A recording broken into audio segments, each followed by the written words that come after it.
Too many caring and compassionate councillors have worked so hard for their communities. But I'm afraid we've been overwhelmed by national events. There is a sense here that Harlow has fallen behind. Now, with the Conservative MP and Conservative-controlled council, Labour could find it very hard to get back in. Sam Holder, ITV News. Well, let's go to Alexandra Palace now, where Chloe Keedy is at one of the ongoing counts for us this evening. Chloe, any sign of any results yet?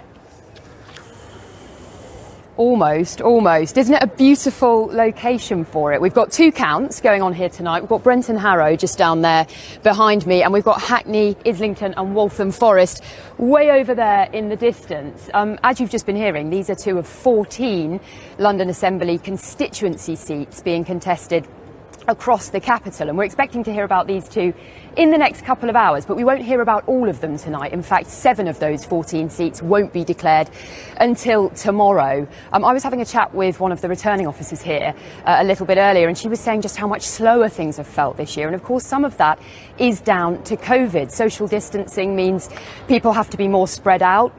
So they've got fewer of the vote scanning stations than they would usually have. The people scanning the votes all have to be in individual booths, and I'm told that makes it harder to keep an eye on just how fast they're going.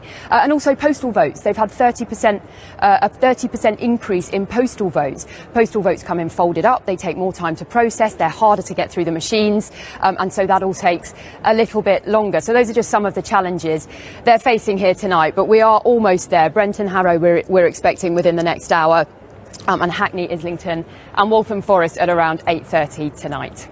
All right, Chloe, many thanks. Well, it's got to that point in our election coverage where we ask, what does it all mean? And as Chloe was explaining there, the results are taking even longer than they usually do. But to help give us a clue as to which way the wind might be blowing are two women with plenty of experience of the business of politics in the capital and beyond. The Labour MP for Hornsey and Wood Green, Catherine West, and the former Conservative MP for Putney, Justin Greening. Catherine West, I mean, the polls had Sadiq Khan miles ahead. Why are we hearing these reports tonight that this election is going to be much closer than we thought?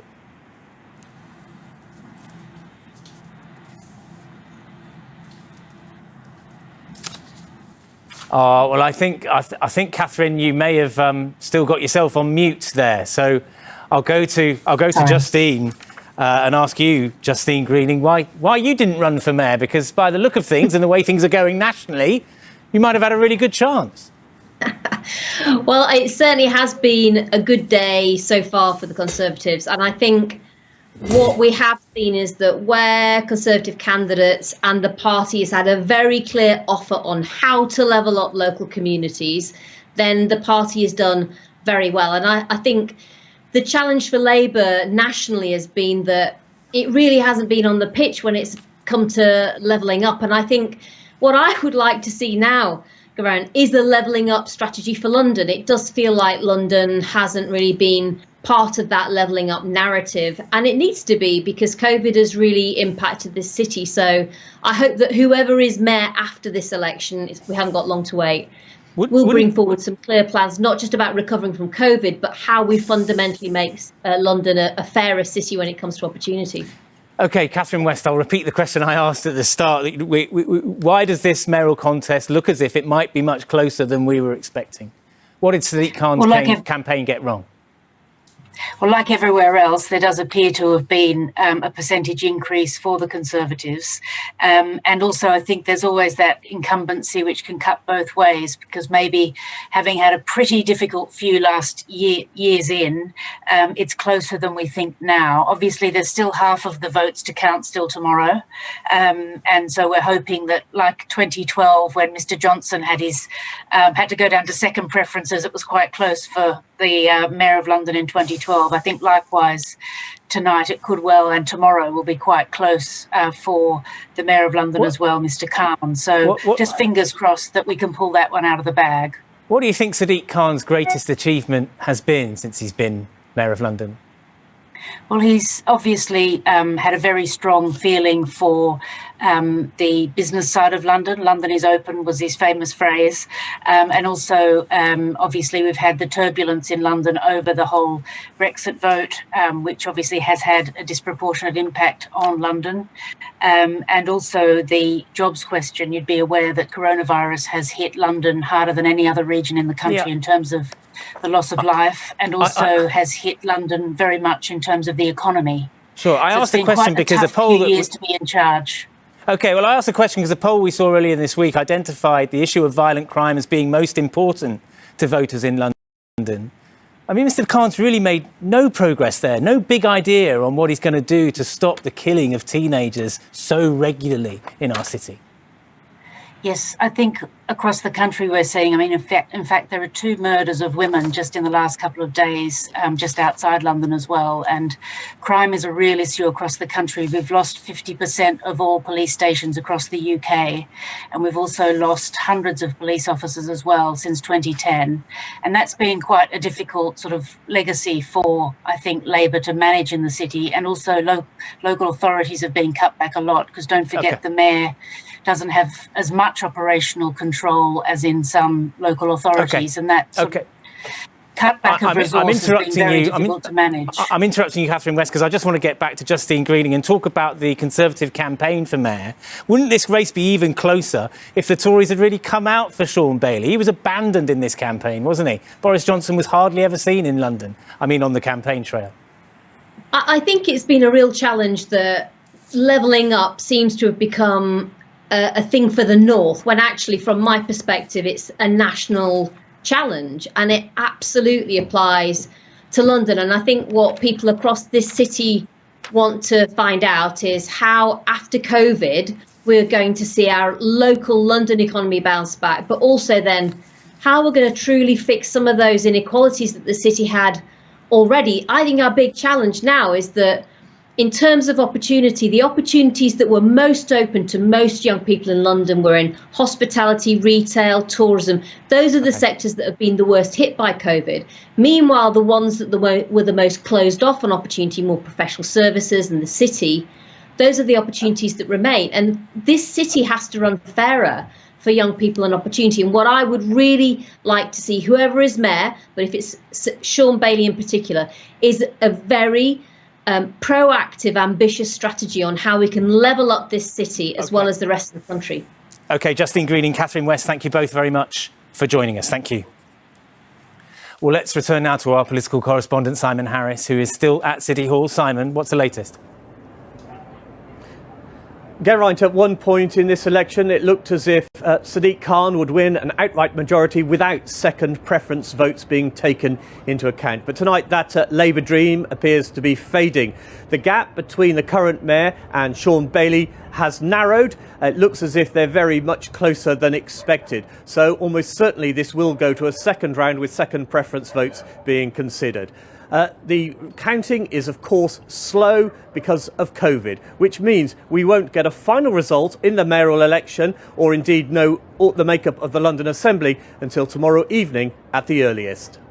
Simon, many thanks. A woman whose body was found in bushes at the side of a village green in Romford earlier this week is believed to have been murdered.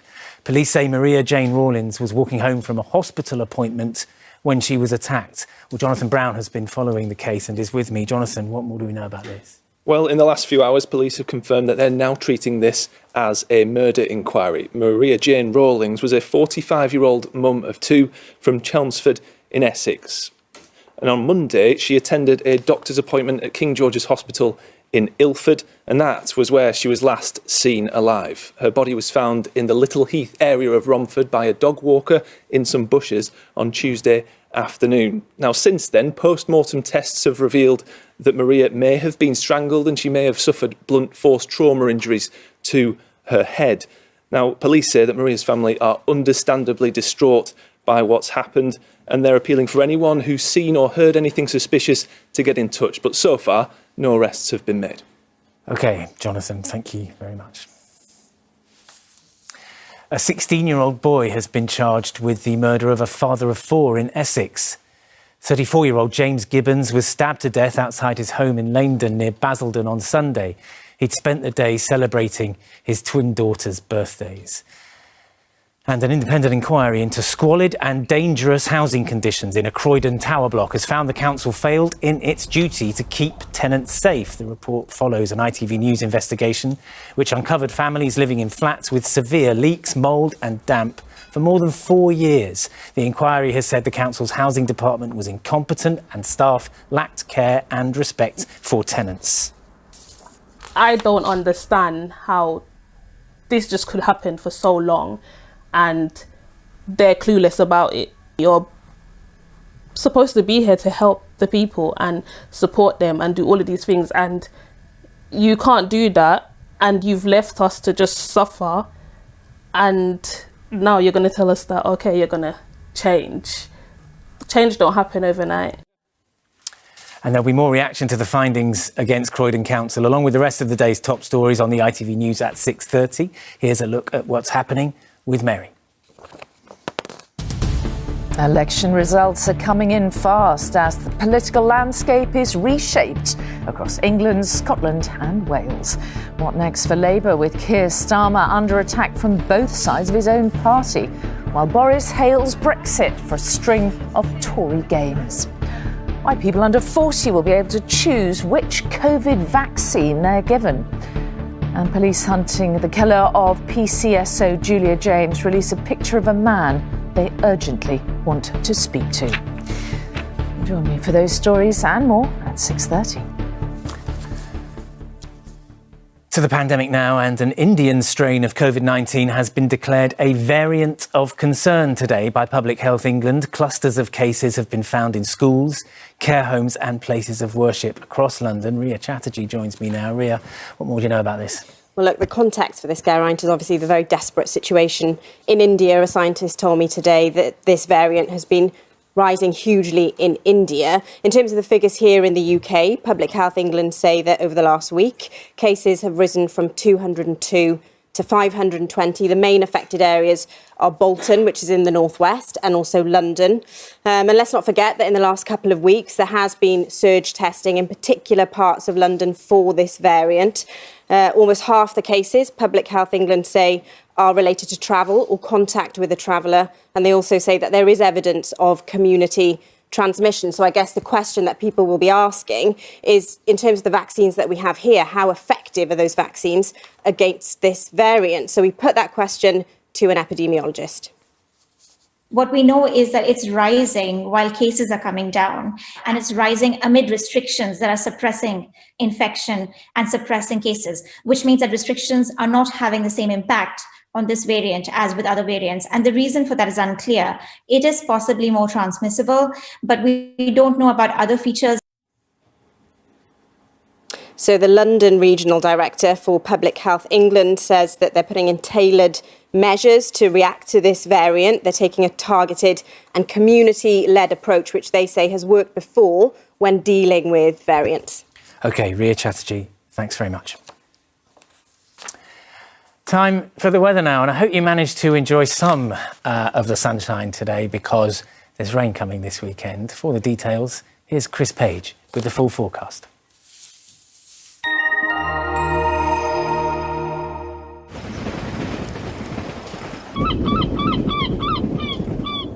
Great Western Railway sponsors the ITV London weekend weather. Hello there.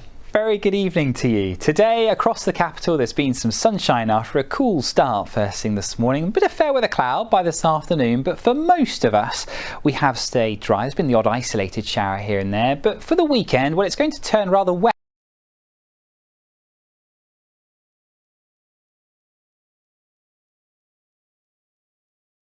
as we go through Saturday. Drier into the afternoon, but actually by Sunday we could be seeing something a little bit warmer. And the reason for that is thanks to this, an area of low pressure waiting in the Atlantic, which drives in these weather fronts, driving heavy rain across the southern half of the country on Saturday morning, pushing its way northwards. But you'll notice the yellows and oranges on the charts here suggesting that something a touch warmer is on the forecast as we go through Sunday. In fact, we could be seeing maybe 20 degrees Celsius. Back to the here and now though, through this evening and overnight, clearing skies at first, more cloud rolls in by dawn tomorrow. That's the weather front, and also the outbreaks of rain already starting to show their hands by 5 a.m. tomorrow morning. And as we go through Saturday, steady heavy rain, a very wet grey start to the first day of the weekend. The wind strengthening from the south too, could be seeing gusts 20-25 miles an hour. Eventually the rain does clear, so a drier afternoon, but a lot of legacy cloud. But temperatures though, 15, maybe 16 or 17 degrees, 63 in Fahrenheit. But it's Sunday that we say goodbye to the area of cloud and rain, a much brighter day in prospect with some sunshine yet again. Still some legacy cloud out across the far west where we could see 1 or 2 light showers, but I think for most staying dry, and temperatures 17 to 19, maybe even 20 degrees where we see more of that sunshine too. So yes, heavy rain in the forecast on Saturday, drier into the afternoon, and then drier, brighter and warmer for Sunday. Have a great weekend. Great Western Railway sponsors the ITV London weekend weather. Finally tonight, brightening up the streets of South East London in a very artistic way is the Lewisham School of Muralism. The first of its kind in the UK, it partners students with local artists to create neighbourhood murals. The clue's in the name. The result is art which is striking and accessible and which delivers a powerful message. Antoine Allen went to have a look. Next to Lewisham Shopping Centre, there is a new attention-grabbing message. The welcoming mural is the work of students from the London School of Muralism, the first of its kind in the UK. The school's vision is for communities to be empowered and addressed through participatory art. These are actually my Converse, which we held up and photographed in order to get the right angle. Jo says the course has given her the confidence to contribute to her community. As students, we work with them to create something that meant something to them and to us, and so that was a really valuable experience, and it meant that when we were painting it, we felt like we were actually contributing something to the community that they would want and value. Murals are collaborative ideas between artists and local communities. This one was a joint effort with Lewisham's Migrant Museum. Alistair believes art should have pride of place above consumerism. Yeah, I mean, advertising is just trying to sell you something, isn't it? It's quite like, I mean, there's an art to it, but it's just, at the end of the day, it's just trying to convince people to buy something. Whereas I feel like with muralism and, you know, it's a proper art, there's an ability to change people's minds and open people's minds to different ways of thinking. Thanks to crowdfunding, the London School of Muralism's independent course is free to attend.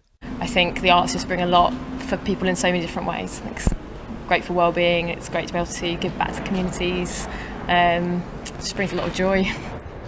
The school's work is bringing colour to the darkest corners of the borough. Muralist Patricio Forrester tutors his students to turn their love for art into a career. Patricio, when people think of arts, they often think of museums and galleries. Why is it important to bring it to public spaces? I think it's interesting for artists to catch the public unaware. Art in public spaces can really be part of the solution, or, for example, a derelict area can certainly be improved. As Lewisham's skyline changes, this mural represents a hope that the borough's new and old residents still feel welcome and welcome others. Antoine Allen, ITV News. We are back with the latest after ITV News at 10. Coming up, Mary Nightingale with the ITV Evening News. But from me and the rest of the London team, bye-bye.